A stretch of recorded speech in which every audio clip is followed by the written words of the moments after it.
I have been playing video games for a long time, and in that time, I have played many of them. So fuck it, I won't waste any more of your time.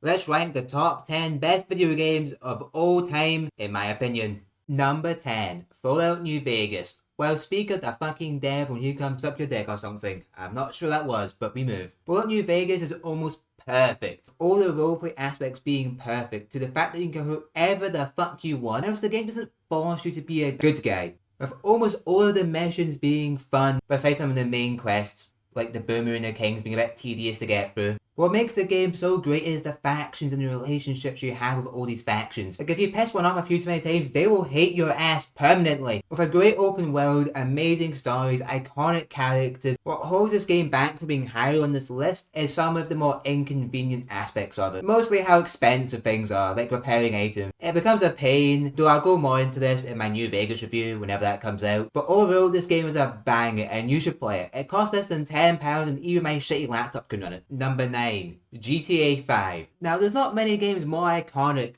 than GTA 5. Nothing will ever beat the old days of Grand Theft Auto 5 online. Go watch any old Vanos Gaming GTA video if you happen to miss these good times. Playing with your friends, doing glitches or just fucking around. But there's a reason why GTA isn't higher up on this list. And that's mostly because over time, GTA 5 just kind of makes me cringe with all the flying shit and fucking homing missiles. There's so many fucking homing missiles, I've lost my fucking mind about 50 billion times. And lots of the new characters they add to the online mode just make me kind of cringe. Lots of the updates are just lazy and boring. But nothing will match the old days of the heists, most especially the casino one, that is amazing. And the campaign is fun, if not amazing. It's just fun, if forgettable. Number 8, Minecraft. The most heartbreaking placement on this list. I've been a Minecrafter from the start. Minecraft's a game I played more than any other game in the world, but as time's gone on, I have lost my love for the game. From Mojang refusing to add anything post getting the Elytra to instead just fucking overcrowd the middle part of the game with even more bullshit, it's almost like they just don't want the game to be better. I'll never forget the old days of Minecraft, getting home from school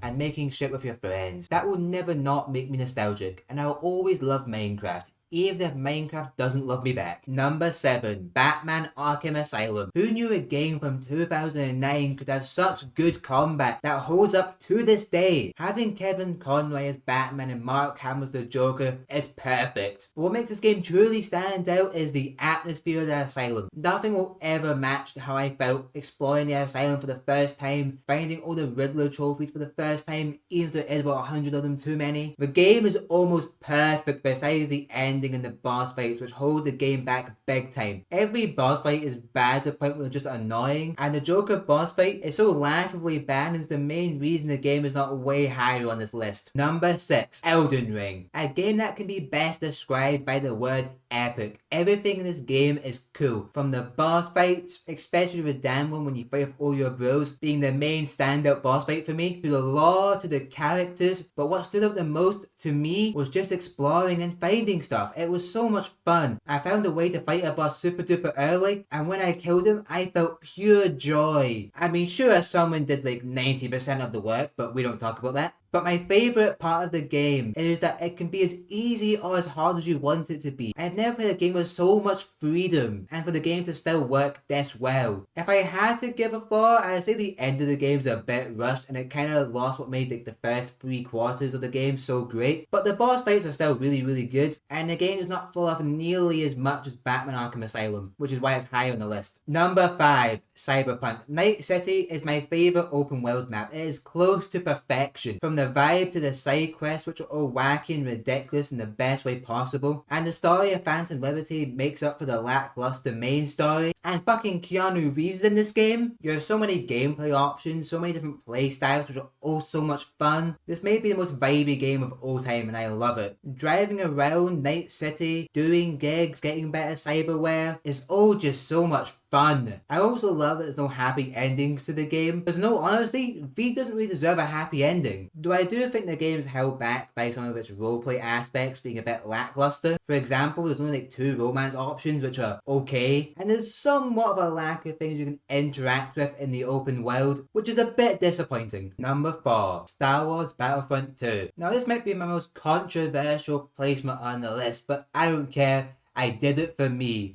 It's my list, alright? The multiplayer is almost perfect, only being held back by the lack of co-op vehicles, but besides that, it's amazing. Capital Supremacy, playing the Clone Wars with 10 out of 10 in graphics is something I always wanted to do. And now I can. The epic holding the line moments with your friends as a 501st Clone Boy cannot be matched. Or being at your enemy spawn with a jump trooper, killing heroes as soon as they spawn in, or being a commando droid, running away from both Anakin Skywalker and Obi-Wan Kenobi, or playing a hero game mode and seeing everyone play as the most powerful and legendary heroes in the galaxy. And then there's me as BB-9E, and I still get first because I'm a Chad, but the campaign is complete and utter dog shit, which is why I can't be any higher than 4th. Number 3. Red Dead Redemption 2. If we were just talking about the campaign, this game would be first place easy. For me, the campaign is perfection. The journey of Arthur Morgan, perfection. The downfall of the Vandalin gang, perfection. The end of the game, perfection. And I'm not going to say anything else because you should go play it. But what holds the game back is its online mode, which was my biggest disappointment in all of gaming. Thinking of what could have been and how much they fucked it all up, leaving content behind paywalls or a long ass grind is so fucking stupid. Never adding heists was goddamn stupid.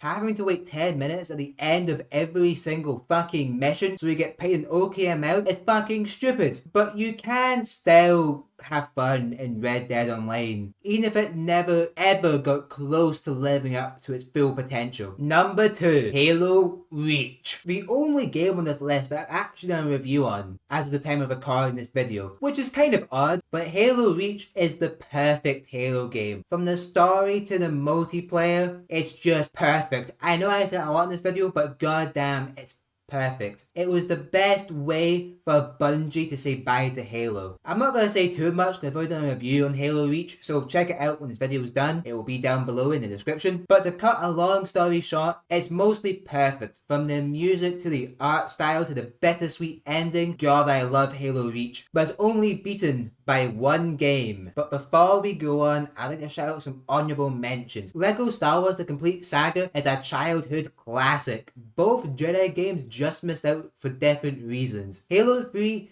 just missed out due to some story problems. Helldivers 2, just because I haven't played enough of it. Batman Arkham Knight and Origins also both just missed out due to the Batmobile in Night and the open world being kind of poor in Origins. And also Overwatch, Rainbow Six Siege and Phasmophobia are games I have sweet memories of. But I think we all know who's getting number 1. Because number 1 is League of Legends. Truly a masterpiece. League players get all the pussy. Okay, League may not be number 1. To be honest, I have never even played the game before. Number 1, Batman Arkham City. This game is the perfect Batman game in everything. From the gameplay of you being the Batman to the story, and even has some of the best boss fights. I mean that Mr. Freeze boss fight, chef's kiss. And the idea of Arkham City as a place is just so cool. The game has some of the best twists in fiction. The Joker's downfall is perfect, and there's something I will do a video on. There's another one for my list. Even the fucking Riddler trophies were fun. I mean, there still was too many of them, but it was a fun side quest. All the side quests had fun and good stories, even though they were short. Well, besides that one where it saves the same fucking guy 500 fucking times. And the game's ending is just something else. One of the best scenes in all of fiction. If you have not played Batman Arkham City, you should. To be honest, you should play every game on this list, because I've said they're good. That must mean they are good. I know I have mostly talked about the bad stuff when it comes to a lot of these games, but that's more just to justify why not higher up on the list. All these games are amazing. Make sure you like and subscribe.